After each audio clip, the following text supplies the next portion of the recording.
Salut à tous nos téléspectateurs, tous ceux qui nous suivent, tous ceux qui suivent Kabbalah TV et à l'intérieur du Mali comme à l'extérieur. Nous vous saluons tous pour votre présence continuelle. Vous qui chaque jour regardez, nous suivez nos vidéos et qui laissent des commentaires, nous vous saluons tous. Aujourd'hui, nous avons décidé de parler d'un sujet très important, maintenant qui touche l'actualité du pays, l'actualité du Mali. Il s'agit de la suspension des aides françaises au Mali, la suspension du soutien que Paris faisait au Mali. Maintenant, soutien sur le plan financier, soutien sur le plan militaire. Quels sont les impacts? Pourquoi la France déciderait-elle de suspendre, n'est-ce pas, ces aides? Pourquoi le Mali aussi a accepté que la France s'en aille? Donc, ça c'est le thème d'aujourd'hui et c'est sur quoi nous allons donner nos avis. Il ressort de nos études quelques analyses et maintenant, nous allons vous communiquer ces analyses-là. Vous n'êtes pas sans savoir que depuis bientôt 1 an, entre le Mali et la France, ce n'est plus la grande amitié, ce n'est plus l'entente, ce n'est plus la coopération. D'abord, la France décide de suspendre, n'est-ce pas, toutes les opérations militaires avec la France, les opérations militaires menées par Barkhane. La France décide de les stopper avec la France et après, la France elle-même revient pour dire que maintenant, nous allons continuer toujours à travailler avec les FAMA et subitement encore, la France décide à partir du mois de février de stopper toutes les aides qu'elle faisait au Mali, au gouvernement malien. Et bizarrement, cette suspension n'est communiquée qu'en mois de novembre. C'est-à-dire que la France a stoppé ses aides en mois de février 2022 et la France attend le mois de novembre 2022 pour dévoiler cela au public. Pourquoi ça? Et pourquoi même la France viendrait aider le Mali financièrement, économiquement? Pourquoi? Militairement, on comprend parce que le Mali était menacé le Mali est toujours d'ailleurs menacé par le terrorisme, le djihadisme et tous les fléaux. Mais pourquoi, sur le plan argent, la France viendrait pour aider le Mali? Pourquoi? Tout simplement parce que la France a inventé la nécessité d'aider. La France a mis en place un système dans les pays francophones qui obligerait ces pays-là à aller toujours demander de l'argent à la France. Le système de franc CFA, le système de dépendance économique. La France a mis ce système machiavélique économique en place dans le but de toujours maintenir ces pays-là dans le colonialisme économique. Donc, ce système, cette nécessité a fait que maintenant, la France vient toujours en sapeur-pompier pour éteindre le feu, pour éteindre les flammes qu'elle-même, la France, a allumées dans ces pays francophones. Pourquoi la France aiderait le Mali pendant qu'en France, il y a des démunis, il y a des misérables, il y a des pauvres là-bas qui mangent dans les poubelles? Pourquoi la France aiderait le Mali?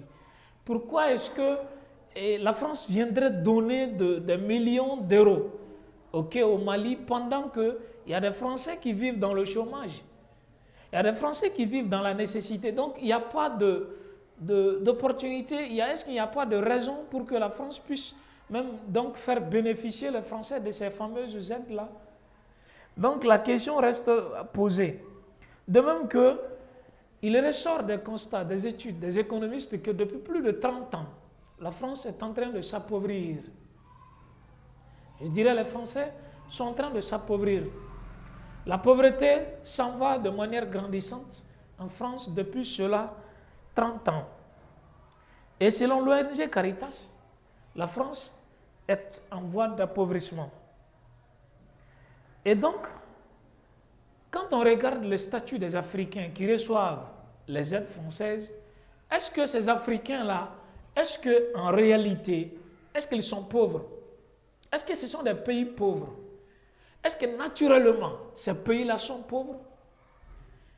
Et s'ils le sont, est-ce que cette pauvreté, est-ce qu'elle n'est pas occasionnée? Est-ce qu'elle n'est pas orchestrée? Est-ce qu'elle n'est pas voulue? Est-ce qu'elle n'est pas provoquée? Est-ce qu'il n'y a pas des facteurs qui font que maintenant les pays africains sont aujourd'hui des pays pauvres? Maintenant, si nous regardons un peu, moi je dirais que les pays africains ne sont pas des pays pauvres, mais ce sont des pays dépossédés. Parce que toutes les possibilités aujourd'hui sont là, toutes les richesses aujourd'hui sont là pour dire que l'Afrique, que les pays africains qui reçoivent ces fameuses aides françaises ne sont pas des pays pauvres. Parce qu'ils sont tous riches en matière première, ils sont tous riches en richesse souterraine. En or, d'autres sont riches en diamants, d'autres sont riches en pétrole, d'autres sont riches en cuivre, ainsi de suite. Maintenant, si toutefois ces ressources naturelles, ces ressources que Dieu a données à ces pays africains, si ces ressources naturelles étaient bel et bien exploitées, n'est-ce pas, pour le seul développement de ces pays, est-ce que parlerait-on de pauvreté en Afrique? Est-ce que ces pays africains seraient appelés pays pauvres? Si l'on décidait de répondre aux besoins avec ces richesses africaines naturelles, est-ce que les pays africains seraient-ils appelés pays pauvres? Je ne crois pas. Je ne pense pas. Et donc je dirais que les pays africains ne sont pas des pays pauvres sur le plan naturel. Mais il se trouve que selon le système, sur le plan systémique, il se trouve que ces pays africains aujourd'hui sont devenus pauvres parce que ces richesses naturelles, ces richesses qui sont données par Dieu, par la volonté divine, ne sont pas exploitées aux seules fins des peuples africains. Donc de passage, je dirais aux dirigeants africains de songer à mettre au service des Africains les richesses souterraines pourvues par la nature à ces pays africains. Quand on prend l'histoire, revenons un peu dans l'histoire, le fameux Kankou Moussa, le richissime roi Mandeng, qui a entrepris un voyage sublime, qui a entrepris un voyage historique, sur le continent asiatique, à la Mecque. Le riche empereur Kankou Moussa, qui a laissé des traces, qui s'est fait parler de lui-même jusque-là, au regard, n'est-ce pas, des richesses amassées par Kankou Moussa, et au regard de l'ampleur de son voyage, de son aventure, on ne peut pas dire que le Mali soit un pays pauvre, d'autant plus que toutes ces richesses que Kankou Moussa avait amenées avec lui pour épater les pays arabes, toutes ces richesses sont venues du Mali, de la terre malienne, du territoire malien. Donc on ne peut pas déduire que le Mali aujourd'hui soit un pays pauvre au point qu'il reçoit de l'aide de la France, qu'il dépende uniquement de la France ou de l'aide apportée par la métropole française. Donc c'est inconcevable. En réalité, le Mali n'est pas un pays pauvre au point de tendre la main à la France. Et de plus que le système colonial français n'a-t-il pas dégradé l'économie malienne? Est-ce que la pauvreté du Mali n'est-elle pas causée un peu par le système français? Parce que lorsqu'on regarde parmi les pays développés en Afrique, le top des 10 pays les plus riches, les plus développés en Afrique, aucun pays recevant de l'aide française ne figure parmi cette liste-là. Parmi tous les pays africains aujourd'hui qui sont les pays développés, aucun pays qui est censé recevoir, sinon qui a déjà reçu la fameuse aide française, ne figure pas parmi les pays africains les plus cossus, les plus riches et les plus développés. Donc ça veut dire que cette aide n'est pas sans conséquence. Cette aide n'est pas une aide gratuite. C'est une aide opportuniste. C'est une aide en réalité faite pour recevoir. Donc on peut dire que cette même aide est un placement d'argent.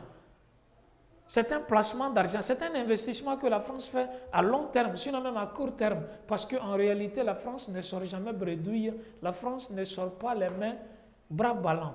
Donc, ça veut dire que la France aide pour recevoir. La France donne pour recevoir. Et donc, l'aide que la France donne aux peuples africains, ce n'est pas une aide désintéressée, c'est une aide opportuniste, c'est une aide qui est destinée à enrichir de plus en plus cette même France tyrannique et paternaliste. Donc, voilà donc la philanthropie des Françaises, des Français, disons, la philanthropie, une philanthropie qui enrichit le philanthrope lui-même. Ça veut dire que ce n'est pas une philanthropie humanitaire, ce n'est pas une philanthropie généreuse, ce n'est pas une philanthropie désintéressée, c'est une philanthropie, c'est une aide, c'est une générosité accompagnée d'intentions toujours enrichissantes. Et donc, toujours avec cette suspension d'aide, je dirais même, je poserai la question, à quoi consiste même cette aide? Pourquoi la France aiderait le Mali? Dans quel but? La plupart de ces aides, il ressort de nos analyses, de nos études et de nos constats que la plupart de ces aides sont, n'est-ce pas, destinées à construire des écoles, à construire des hôpitaux, des complexes hospitaliers, ainsi de suite, avec tous les bazars, sans oublier aussi que la France a son gain à trouver là-dedans. Maintenant, si toutefois cette aide était humanitaire, cette aide était humainement voulue, c'est-à-dire que désintéressée, pourquoi la France déciderait-elle de la suspendre? Pourquoi cette soudaine suspension? Pourquoi ce soudain arrêt? Pourquoi la France aujourd'hui décide subitement d'arrêter d'aider le Mali sur le plan financier, sur tous les plans, même sur le plan militaire? Tout simplement parce que la France soupçonne le Mali d'avoir, n'est-ce pas, des partenariats avec d'autres pays. Je ne citerai pas le nom d'un pays, mais la France dit clairement que la raison principale pourquoi elle a suspendu ses aides au Mali, c'est parce que le Mali aujourd'hui mène d'autres partenariats, entretient d'autres relations avec d'autres puissances européennes. Et il se trouve que la présence de ces puissances européennes, n'est-ce pas, soit gênante pour la France. Parce que la France veut le Mali à elle seule, et uniquement à elle seule. Pourquoi? Pourquoi la France ne voudrait pas qu'une autre puissance européenne, d'autant plus qu'elle-même, elle est une puissance colonialiste européenne, pourquoi la France ne voudrait pas qu'un autre pays, une autre puissance vienne, n'est-ce pas, au Mali pour apporter quelque aide que ce soit? Pourquoi la France refuserait que le Mali puisse entretenir d'autres relations avec d'autres puissances européennes, d'autant plus qu'elle-même est un pays européen? Pourquoi la France déciderait-il, sinon tel que le Mali puisse contracter des coopérations en dehors de la France? Pourquoi cela puisse être gênant pour la France? Pourquoi cette coopération avec d'autres puissances est gênante pour la France? Tout simplement parce que la France n'a pas les mêmes propres. Tout simplement parce que la France ne joue pas franc jeu. Tout simplement parce que la France, sa présence au Mali n'est pas une présence désintéressée, c'est une présence opportuniste, faite toujours avec des ambitions de s'enrichir. Parce que la France n'est pas en train de jouer un clair jeu. Ça veut dire que le Mali, de passage je le dirais, que le Mali doit se méfier même de la France. Et maintenant, si la France décide de suspendre ses aides, de suspendre son soutien financier au Mali, quelles seront donc les conséquences? Quelles seront les éventuelles conséquences pour le Mali? Le gouvernement malien, ayant étudié même le système de partenariat avec la France, le gouvernement malien aussi a décidé de répondre le non par le non, de répondre le coup par le coup, que œil pour œil, dent pour dent. Et donc le gouvernement malien aussi a riposté à la décision française de suspendre ses aides. Le gouvernement malien aussi a dit que la France n'a qu'à suspendre ses aides et que toutes les ONG, toutes les organisations non gouvernementales agissant sous le leadership français, agissant au nom de la France sur le territoire malien, que toutes ces ONG-là, que toutes ces organisations suspendent leurs activités au Mali.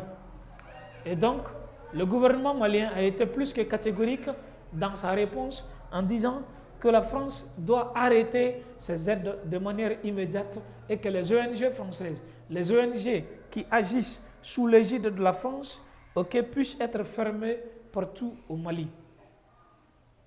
Donc, parce que le gouvernement malien n'accepterait pas que la France, qui a jeté le discrédit sur le gouvernement malien, la France qui a diabolisé le gouvernement malien, la France qui a décidé de suspendre toute coopération économique et militaire avec le gouvernement malien aussi n'accepterait pas qu'un pays qu'il a rejeté, un pays qui a jeté l'anathème sur lui puisse venir, n'est-ce pas, donner quelque argent, quelque aide à des ONG agissant, sinon travaillant sur son territoire. Parce que la France elle-même n'accepterait pas qu'un pays qu'il a rejeté, qu'un pays qui a jeté le discrédit sur elle, qui a jeté l'anathème sur elle, puisse venir toujours en humaniste donner quelque aide à quelques organisations. C'est comme si moi je décidais de rester chez mon père et que je décidais que quelqu'un d'autre me nourrisse étant chez mon père. Voilà ce qui ressort de l'analyse du gouvernement malien. C'est comme si par exemple, parce que la France a décidé de ne pas agir, de ne pas affairer, de ne pas faire le business avec le gouvernement malien.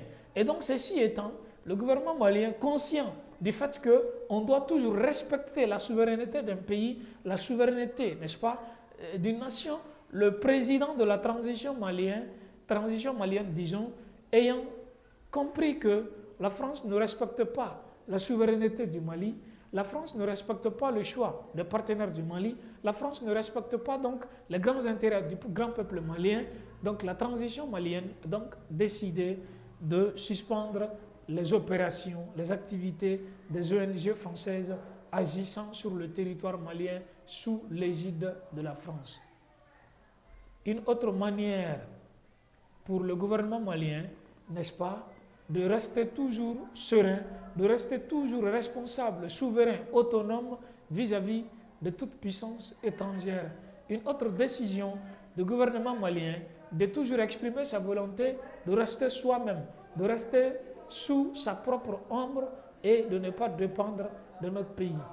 Le président de la transition du Mali, dans ses discours, ne cesse de réitérer les conditions sous lesquelles le Mali est prêt à coopérer avec toutes les autres puissances africaines et européennes, mondiales.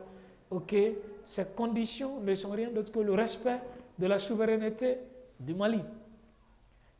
Tu décides de travailler avec le Mali, tu décides de travailler avec le gouvernement malien, tu dois d'abord reconnaître, respecter la souveraineté de l'État du Mali. Et en plus de cela, tu dois être prêt et donc à respecter l'intérêt, à prévaloir l'intérêt du grand peuple malien et surtout à respecter le choix de partenaires et les choix stratégiques, n'est-ce pas, du grand peuple malien. Donc la France n'étant pas prête à respecter ces critères, ces conditions, la France donc a décidé de suspendre ces aides et le Mali aussi n'a pas tardé à riposter. Le Mali aussi n'a pas tardé à donner sa réponse, okay, très poignante, très poignarde, comme on le dit, très cuisante à la France, okay, et arrêtez vos activités avec effet immédiat et que toutes les ONG agissant sur notre territoire, okay, arrêtent leurs activités. Maintenant,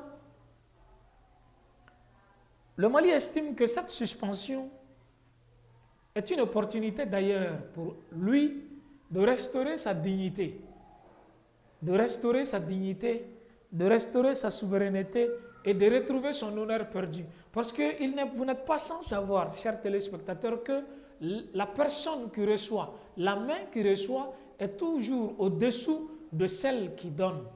La main qui donne est supérieure à celle qui reçoit. Donc le Mali étant conscient de ça, le Mali étant d'autant plus conscient aussi que ce n'est pas une aide désintéressée, le Mali a donc décidé que, n'est-ce pas, l'honneur, la dignité, la souveraineté soient rétablies à partir de la suspension de l'aide française au Mali. Maintenant, je recommence en disant que parmi les 10 pays africains qui reçoivent, sinon les 10 pays africains qui reçoivent l'honneur d'être aujourd'hui les pays africains les plus émergents, les plus développés, okay, aucun pays de la francophonie, aucun pays du système colonial français ne figure sur la liste. Je commence par le Nigeria, par l'Égypte, par l'Afrique du Sud, par l'Algérie, qui serait peut-être une exception, le Maroc, l'Angola, le Kenya, l'Éthiopie, la Tanzanie et le Ghana. Voilà donc le top des 10 pays africains les plus émergents, les 10 pays africains qui ne vivent pas, n'est-ce pas, de l'aide française. Ok?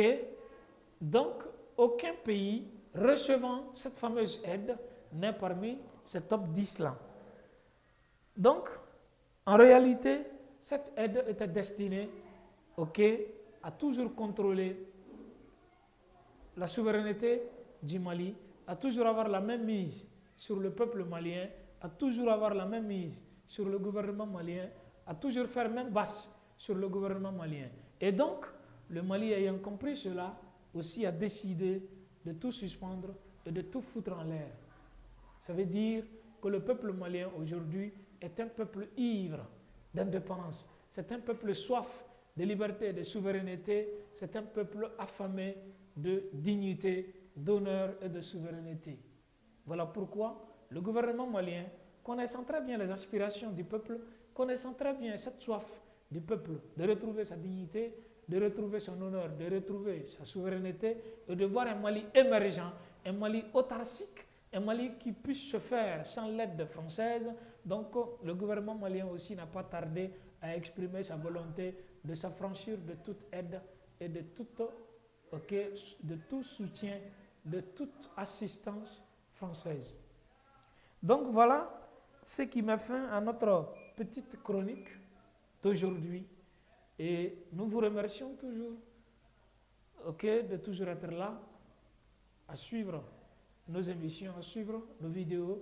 Restez toujours connectés à Kabbalah TV, vous ne serez pas dessus.